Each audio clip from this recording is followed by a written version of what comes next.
So hello everyone, welcome to the another video. तो जैसा कि आप लोगों ने थंबनेल में देख ही लिया होगा कि आज हम एलसीएम ऑफ टू नंबर सीखने वाले हैं।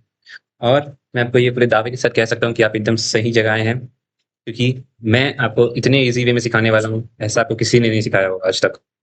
ठीक है, चलिए फटाक से शुरू करते हैं बिना किसी टाइम वेस्ट किए। तो अभी तक के तो होप आप लोगों ने मेरे इतने वीडियोस देखे होंगे तो आपको पता चल ही गया होगा कि सी प्लस प्लस में कोड लिखने से पहले हमें हमारा बॉयलर कोड लिखना पड़ता है, क्योंकि अगर हमने उसको नहीं लिखा तो हमारा कोड रन ही नहीं होगा। हमारा जो कंपाइलर है वो समझ ही नहीं पाएगा कि हम क्या करना चाह रहे हैं। तो मैंने वही अपना जो बॉयलर कोड है उसको लिख लिया। तो मेरा जो बॉयलर कोड होगा सी प्लस प्लस का क्या है, hash include iostream using namespace STD int main function then return zero.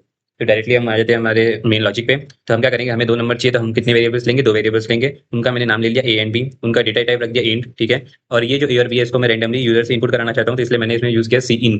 ठीक, फिर मैंने क्या किया, इसमें फॉर लूप लगाया। फॉर लूप लगाने में हमें पता है तीन कंडीशंस देनी होती है। सबसे पहले हमें हमारा जो वेरिएबल है उसको इनिशियलाइज करना होता है, उसके बाद उसमें कंडीशन देना होता है, ठीक है। और फिर उसके बाद उसको या तो हम इंक्रीमेंट करते हैं तो डिक्रीमेंट करते हैं। तो हमने यहाँ पे जो है एल एल से डिनोट किया एलसीएम को, ठीक है। एलसीएम को मैंने क्या माना है, maximum of A and B, मतलब जो भी मैं दो नंबर लूंगा उसका जो मैक्सिमम होगा वो मेरा एल होगा, ठीक है। और उसका डेटा टाइप इंटीजर है। इसमें मैंने कंडीशन कुछ नहीं डाली, क्योंकि हमें कुछ कंडीशन लेनी नहीं है ए और बी के बीच में। हमें जस्ट इतना है कि एल की वैल्यू जो है वो ए और बी में से जो मैक्सिमम होगी वो लेनी है। फिर हमें क्या करनी है, एल की वैल्यू बढ़ाते जानी है एक एक से। फिर मैंने क्या कंडीशन लिया यहाँ पे, हमें जो एल मिला, जैसे मैक्सिमम ऑफ ए और बी जो है वो बी मिल गया, तो फिर मेरे को क्या करना है, बी मॉडुलस ए। मॉडुलस फंक्शन मैंने पिछले भी बताया था, जिसमें हमने रिवर्स ऑफ नंबर सीखा था कि मॉडुलस फंक्शन जो होता है वो हमें रिमाइंडर देता है। तो देखिए बी मॉडुलस ए जो है वो जीरो तो आ नहीं सकता। मतलब जैसे अगर मैंने समझ लीजिए 4 ले लिया, ठीक है। ए 4 है और बी 6 है, तो 6 मॉडुलस 4 तो कभी जीरो होता नहीं है। बट 6 मॉडुलस 6 तो जीरो होता है, तो ये ट्रू हुआ, बट ये फॉल्स हो गया। और एंड फंक्शन है जो कि होता है एक लॉजिकल ऑपरेटर है, ठीक है। तो यहाँ पे ट्रू एंड ट्रू होता है तो हमारा कंडीशन सही होता है, फिर वो हमारा को एलसीएम जो है हमारा एल वो सी आउट में हमको दे देता है रिटर्न। बट ये फॉल्स हो जाएगा, तो ये क्या करेगा, ये यहाँ से ब्रेक करेगा, फिर यहाँ पे जाएगा एल प्लस प्लस होगा। तो जो अब बी जैसे 6 है तो 6 को बढ़ा के 7 करेगा, फिर 8 करेगा, 9 करेगा, जब तक करेगा तब तक एक ऐसा नंबर नहीं आ जाएगा जो कि 4 से भी डिविजिबल होगा, 6 से भी डिविजिबल होगा। तो ऐसा नंबर जैसे ही आ जाएगा तो वही हमारा आउटपुट हो जाएगा।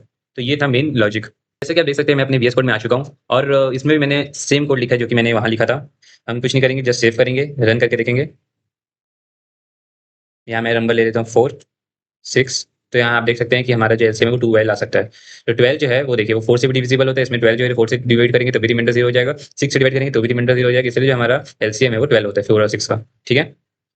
होप आपको ये वीडियो पसंद आया होगा, और इस इंटरेस्टिंग वीडियोस के लिए लाइक शेयर सब्सक्राइब करना मत भूलिएगा।